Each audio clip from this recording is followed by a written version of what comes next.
Assalamualaikum warahmatullahi wabarakatuh. Salam sejahtera buat kita semua. Salam, Om Swastiastu, Namo Buddhaya, salam kebajikan.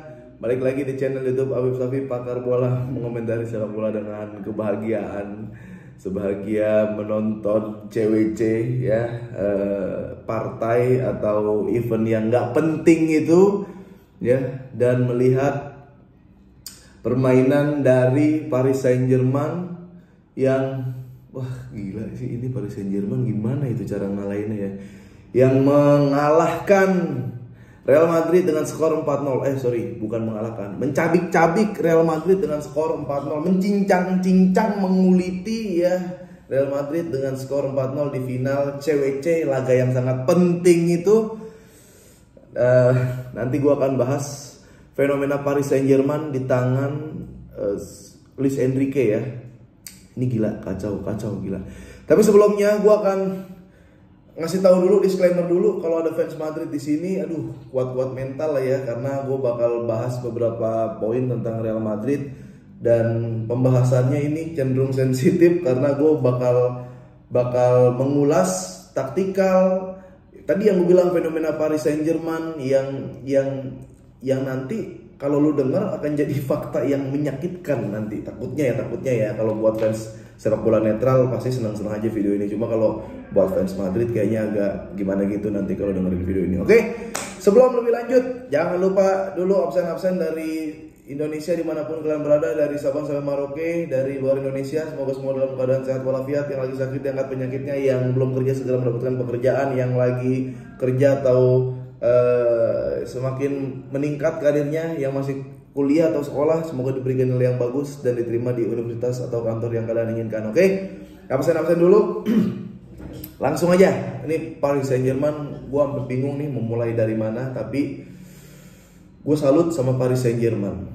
Kalau lu melihat nih, kita kesampingkan dulu masalah financial fair play, masalah tentang pembengkakan gaji, masalah dia didukung sama negara, kita kesampingkan dulu. Tapi buat gua sepak bola adalah permainan Paris Saint-Germain sih. Semua fundamental, semua teori, semua aspek-aspek sepak bola itu ada di Paris Saint-Germain. Harus gua akuin. Lu tahu gue bencinya gimana dulu sama Paris Saint-Germain? Gue bilang tim haram lah. Sekarang datangnya Enrique ini gila. Ya, sekali lagi gue katakan, semua unsur-unsur sepak bola ada di Paris Saint-Germain. Ya, dimana ada bertahan, ada menyerang, ada transisi, ada defense, ya, ada pressing, ada build up, ada short pass, ada long pass, ada counter attack. Semuanya ada di Paris Saint-Germain. Semuanya ada di Paris Saint-Germain. Ya, gini. Datangnya Enrique ke Paris Saint-Germain itu sangat keputusan yang luar biasa menurut gue. Kenapa? Karena nggak semua pelatih bisa mengolah atau menjadi pelatih di tim yang diisi oleh pemain-pemain mahal. Gue nggak bilang pemain bintang, pemain mahal. Kadang egonya kan nyebelin. Ya, Enrique datang ke situ. Kalau lu mau lihat siapa pelatih paling adaptif di era sekarang, Enrique orangnya. Enrique, gimana ceritanya? Bertahan bisa, menyerang bisa, counter attack bisa, build up bagus, ya. Anti pressing tuh udah gak masuk akal. Di press nggak panik tuh, ya Allah. Ya, jadi Paris Saint-Germain diisi oleh pemain-pemain mahal, memang ya, secara batas financial fair play, ya ngitung-ngitungnya gue nggak tahu, tapi yang jelas didukung negara. Tapi dengan demikian datangnya Enrique membuat Paris Saint-Germain menjadi sepak bola. Itu sih, itu yang gua harus highlight ya. Paris Saint-Germain adalah sepak bola sekarang. Dari mana ya? Kita dari squadnya aja nih. Nih Madrid belakangan deh. Dari squad Paris Saint-Germain rata ujung ke ujung. Mungkin Pacheco ini gue nggak tahu ya, tapi Pacheco dibilang sama Lamine Yamal juga bagus gitu. Gini, kita nonton match Paris Saint-Germain itu kita kayak main PS, speednya dinaikin, kenceng semua. Itu kalau di PS speednya tuh kayak 9 semua, lagi merah semua, lagi naik semua. Ya, terlepas dari itu udah, ini Paris Saint-Germain sepak bola. Lu lihat, buset, Fabian Ruiz 2 gol, Achraf Hakimi main di mana-mana. Jadi Kayak istilah-istilah sepak bola pun ada di situ. Disiplin position ya. Jadi dia cepat recovery balik ke posisinya ya, marking, zona marking ya, cover player. Dia mengcover teman-temannya yang lagi meninggalkan posisi. Semuanya, teori semua ada di situ, strategi ada semua di situ. Ya. Dan setiap improve pasti efektif. Improvisasi yang selalu efektif pasti ada. Lu lihat gol keberapa ya yang umpan Achraf Hakimi, gol kedua gol pertama Fabian Ruiz ya. Ya, dia dalam 10 menit kan ada 2 gol. Gol pertama lari dari ujung ke ujung terus assist. Gila, Paris Saint-Germain gila nih ya. Dan gue ngerasa gol berikutnya dulu deh. Gol berikutnya itu kesalahan kesalahan kesalahan Asensio sama ada kesalahan Rudiger. Nanti kita bahas itu. Setelah itu gol Gonzalo Ramos. Golnya tuh gol di ayam-ayamin, tau gak lu? Lawan kayak nggak bisa main bola jadinya. Ya, jadi lawan yang belum siap itu jadi kelihatan nggak bisa main bola sama Paris Saint-Germain karena sekompleks itu jadinya Paris Saint-Germain. Ya, gol seperti itu. Dembele berubah dahsyat. Gue ngerasa dengan hadirnya Luis Enrique itu bukan menambah atau mengoptimalkan lagi pemain-pemain Paris Saint-Germain menjadi 100%, enggak. Meningkatnya tuh jauh banget, kayak gue nggak tahu Paris Saint-Germain kayak 150% pemainnya. Kacau. Kiri kanan bagus ya. Gue belum nemu nih antitesisnya nih. Mungkin nanti final lawan Chelsea ya. Dia bakal defense, Chelsea defense total dan counter attack. Gue belum tahu jebol juga apa enggak. Inter melakukan itu tapi dihantam karena kalau lawan defense bolanya dikasih sama Paris Saint-Germain. Dia yang nge-pressing, ada komando pressing di situ. Ya. Jadi di lini belakang bukan cuman leader di areal defense. Tapi di lini depan ada leader buat pressing compact. Gila Paris Saint-Germain gila. Udah, ini gue gak lama-lama nih, gue langsung ke Madrid aja dulu. Jadi semua unsur aspek strategi sepak bola semua ada di Paris Saint-Germain. Sekarang kita ke Madrid. 4-0 ya. Jadi makanya gue bilang ini match CWC laga yang penting ini tadi malam itu antara juara Liga Champions musim ini berhadapan dengan tim yang dikalahkan Barcelona berturut-turut. Itu. Nah, dan gue ngerasa Madrid nih belum siap ya dengan bermain sepak bola indah, bahkan dengan bermain ball position. Alonso mengharapkan Madrid ini bisa melakukan ball position. Yang terjadi adalah balnya nggak dapat, positionnya berantakan.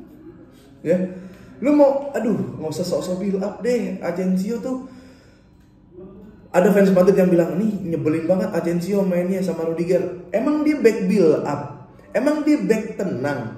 Emang dia back smart yang ngerti posisi keputus kapan dia meluncurkan bola direct, meluncurkan passing ke forward gitu.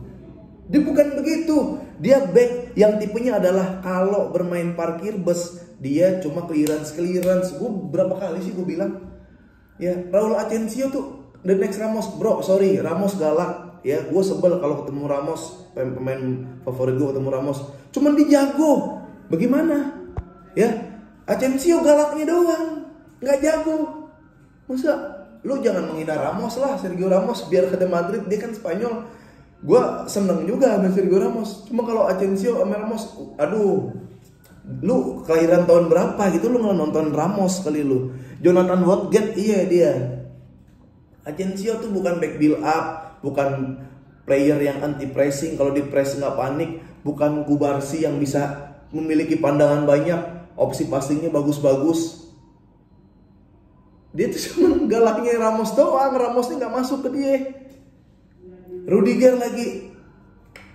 Kalau Madrid main defense, parkir bus, itu top Rudiger. Ya, cara-cara konvensional masih dipakai sama Rudiger. Dembele lagi lari didorong biar nggak balance, terus setelah nggak balance, bolanya tuh jadi nggak kekontrol. Nggak, Dembelenya udah pintar, Dembelenya udah beda, pelatihnya Enrique. Lu lepas dikit mati. ya back sekelas Madrid kontrol nggak jelas kayak gitu, udah bukan saatnya buat Rudiger. Nggak ada. Yang jelas gue ngeliat Real Madrid ini kalau dipaksa sama Alonso untuk ball position atau main sepak bola indah, itu kalau lawannya 1 atau 2 level di bawah Madrid masih oke. Tapi kalau lawannya setara, mati. Ya Dortmund kan tolol kemarin. Dortmund siapa aja sih lawan-lawannya? Juve juga ya. Nih tim beneran nih Paris Saint-Germain lawan ya. Real Madrid ya tanpa penalti dan tanpa wasit yang kontroversi, hanya memperlihatkan permainan yang bikin sakit hati. Ih cakep, semua belakangnya ya, nggak ada penalti, nggak ada wasit kontroversi, pas nonton bikin sakit hati, bener gak? Iyalah, semua di situ, strategi apa segala macam. Pelatih pengalamannya jauh, Enrique Xabi Alonso, digulung lah ya. Gonzalo Ramos, the next Raul, the next Paul kali. Mana? Nggak ada. Mbappe mana? Ketemu Nuno Mendes, semua orang digantungin Nuno Mendes. Ya, tar ketemu Yamal. Vini nggak kelihatan match itu. Lini tengah habis semua sama Vitinha, Fabian Ruiz bisa di mana-mana. Link lu nggak nonton sih Fabian Ruiz. Gila. Jadi nggak siap lah Madrid main ball position, nggak siap Madrid sepak bola indah. Udah pragmatis dulu aja, nggak apa-apa kok, nggak apa-apa. Gue kaget kalau Madrid ball position, Madrid megang bola tuh ini mau ngapain sih, mau kemana sih arahnya? Enggak, tunggu aja di belakang, tendang bola ke Mbappe, counter attack. Tunggu aja di belakang, tendang bola ke Vini. Udah gitu aja dulu, nggak apa-apa. Nggak usah so idealis ball position, nggak usah Alonso. Kesian pemain-pemain lu disuruh ball position, balnya nggak kepegang, posisinya berantakan. Nggak, udah main belakangnya udah Ancelotti dulu aja, nggak usah datengin rasa-rasa Spanyol banget, nggak usah. Dan gue ngerasa ini buat Paris Saint-Germain, sekali lagi gue nggak ngerti ya dengan datangnya Luis Enrique, terlepas dari gue bilang didukung negara, gaji yang besar.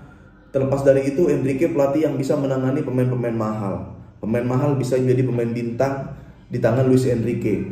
Setelah Liga Champions juara, gue nggak tahu, Marquinhos auranya beda, bola nyangkut semua di situ, Pacheco juga di situ, Nuno Mendes apalagi makin gila, Achraf Hakimi lari dari ujung ke ujung tanpa capek, Gonzalo Ramos masuk ya, subsnya ketika masuk juga tetap bagus banget. Gol keempatnya itu gol diayam-ayamin ternyata ya, gol nggak masuk akal lah. Jadi buat Paris Saint-Germain kedepannya gue mau ngelihat antitesisnya ya. Antitesisnya ini 2 nih untuk Paris Saint-Germain. Main defense full 11 pemain di belakang. Ntar Chelsea kayaknya bakal ngelakuin itu nih di final. Atau emang diadu aja. Kalau diadu kan Madrid nggak kuat, tapi diadu ke Barcelona gue masih penasaran, karena kan belum ketemu Barcelona Paris Saint-Germain. Udah gitu aja sekali lagi ya, terima kasih. Gue kali ini syutingnya di kantor Yuda Kelim. Nanti akan ada set-set lagi, dan jangan lupa nonton Dance TV setiap hari Senin. Itu ada gue sebagai host dan bintang tamu yang kredibel di bidang sepak bola. Jangan lupa juga nonton Banyak Anak Banyak Rezeki, Tiba-Tiba Setan, dan Sumur Jiwa di bioskop kesayangan kalian. Oke, vamos!